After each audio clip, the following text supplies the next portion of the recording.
11 to March to Kaduma, 3 days to life. Okay, thank you. My name is Dr. MLILO.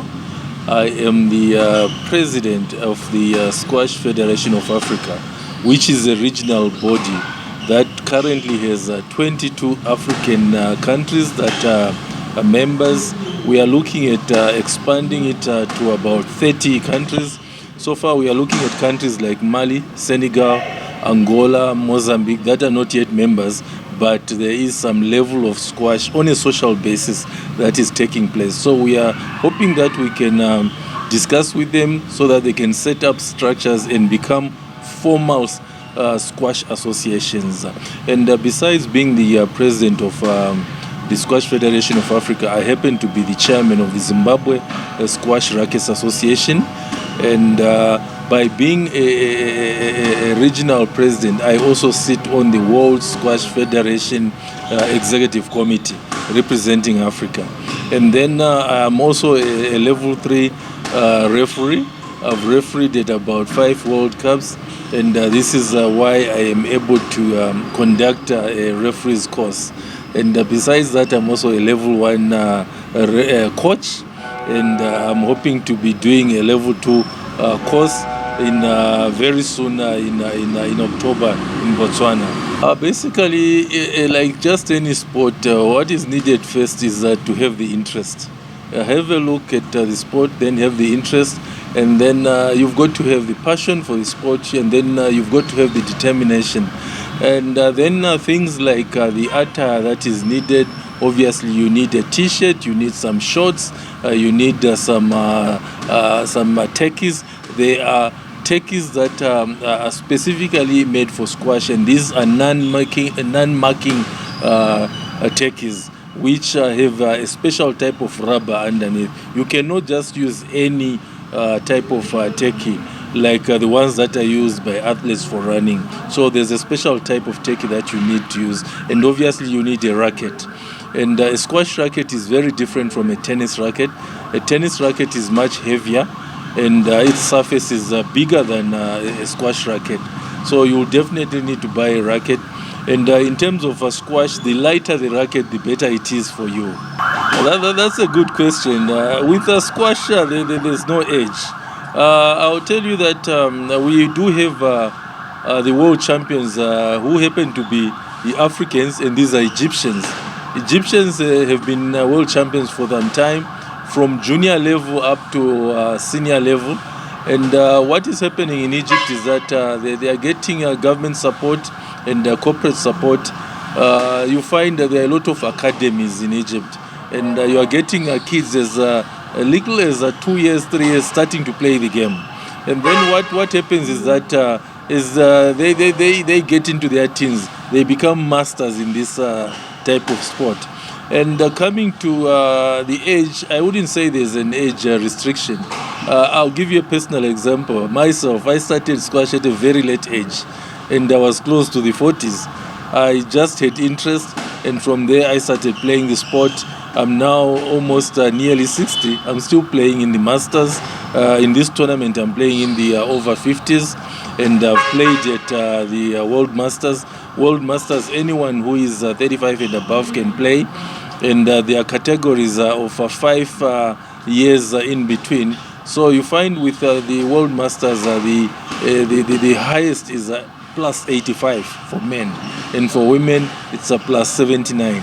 So you can imagine there are people in that age who are still playing squash. So I wouldn't say there's any age restriction. If you start early, the better. You can turn into a professional. But if you start at a late age, you can play on a social basis and enjoy the game. Yes, certainly. I'll give you an example of most of the Egyptian players. Most of them have excelled in the sport of squash and managed to get a scholarship overseas where they've done well academically. I will tell you the number 1 player in the world. He's a holder of a civil engineering degree from Howard University. But he's never worked. He relies on squash, and he's made a living out of squash. He goes every week to different countries and plays squash where there are good incomes that he wins. So it's possible to be a professional squash player. I would say the general challenges, I'll speak for Africa. The basic challenges are lack of financial resources in Africa. We tend to have very little support from most of our governments, and we tend to rely on corporate sponsorship. So if squash is identified as a sport and an industry that employs people and contributes to GDPs of countries, then there should be some form of a budget from the fiscus which will enable the sport to grow and develop. So that is the major challenge. And as a result, you find that we tend to have competition from sports like cricket and rugby, where most students, after playing squash at school level and after university, they opt for sports like cricket and rugby, where they know they can earn more money and earn a living than in squash. Squash, obviously, there's competition. There are the Egyptians who have managed to do so, and there are quite a few others from other countries who've managed to make a living through squash. Squash is a racket sport that is played indoors. It's a racket sport just like badminton and tennis. And the difference between squash and tennis is that tennis, if you're playing somebody, he's on the other side of the net.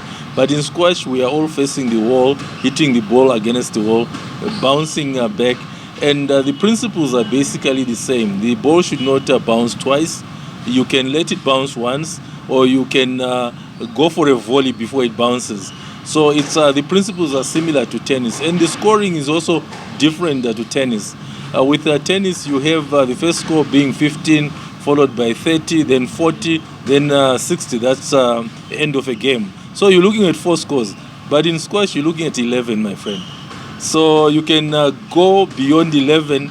If you reach the point where it's 10 all, it means a player should win by 2 points. And I can tell you now that there is a game that went up to 31-29, which was supposed to end at 11. So you can see it's not an easy game. It's a strenuous game, and you really need to be fit. There's a lot of turning and twisting. So the scores are just simple arithmetic, 1, 2, up to 11. Yeah, we have to have a change of mindset. As I've indicated, sport is now an industry. You can earn a living out of sport, become professional. So what needs to be done is deliberate policies by government, where if at schools, people should be screened. If you are academically gifted, you can concentrate on your academics. But if you are sport talented, then it's best to nurture you along those lines so that you are able to excel where you are better gifted. And for parents, obviously, they also need to understand the sport first and then encourage their kids. But again, what I would say is that have education and have the sport as well. Squash, I'll tell you that it was voted twice by the Forbes magazine as the number 1 healthiest sport in the world.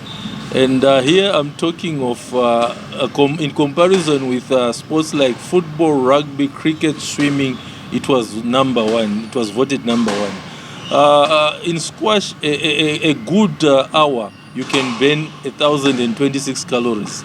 And followed by soccer, where you are burning about 890 calories. The same with rugby, 800 and something. So you can imagine the difference between 1,026 and 800. Squash is one of the good sports that can make you be healthy. Yes, you need to take the sport serious. It's a sport that can really make you go far in terms of health.